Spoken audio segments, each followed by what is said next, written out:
Selon l'Organisation mondiale de la santé, 30% des médicaments qui circulent dans les pays en voie de développement sont falsifiés. Des réseaux criminels prospèrent sur le trafic de ces faux médicaments. Des produits aux conséquences terribles, comme le rappelait Jacques Chirac au nom de sa fondation lors de l'appel de Cotonou en octobre 2009. Parce que les faux médicaments ne se contentent pas de tromper l'espérance des patients et qu'ils sont souvent des poisons qui tuent ou qui handicapent.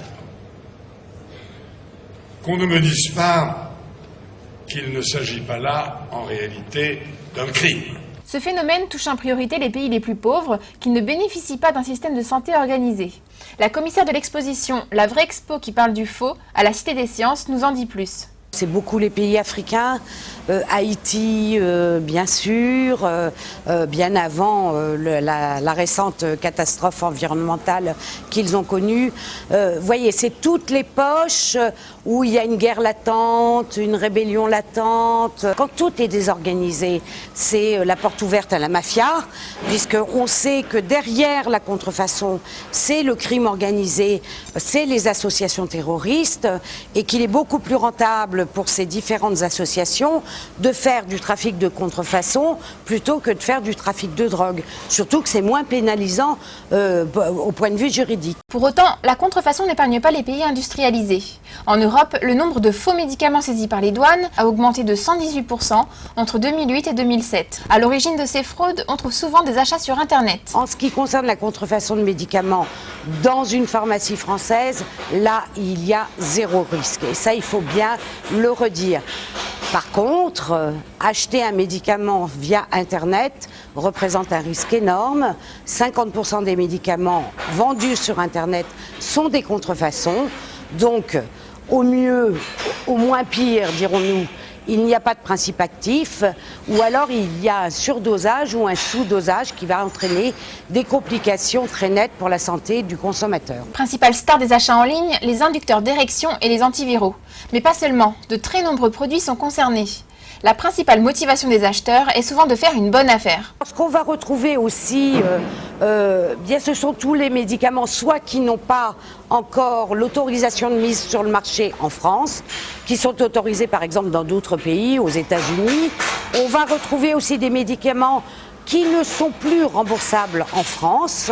Et donc les consommateurs vont essayer de se dire qu'on va faire une bonne affaire. Ce que vous allez risquer, ça ne va pas être une amende en ce qui concerne les médicaments. Par contre, on va vous prévenir, on va vous dire les risques. Vous êtes un peu reseller quand même, donc ça peut entraîner des pénalités juridiques si vous achetez en très très grande quantité. Mais surtout, c'est un risque énorme pour vous et pour votre santé. Pour lutter contre ce phénomène, il est important de rappeler les dangers liés à ces faux médicaments. L'exposition Contrefaçon, la vraie expo qui parle du faux est une initiative originale, tout comme la campagne anglaise qui a le mérite d'interpeller.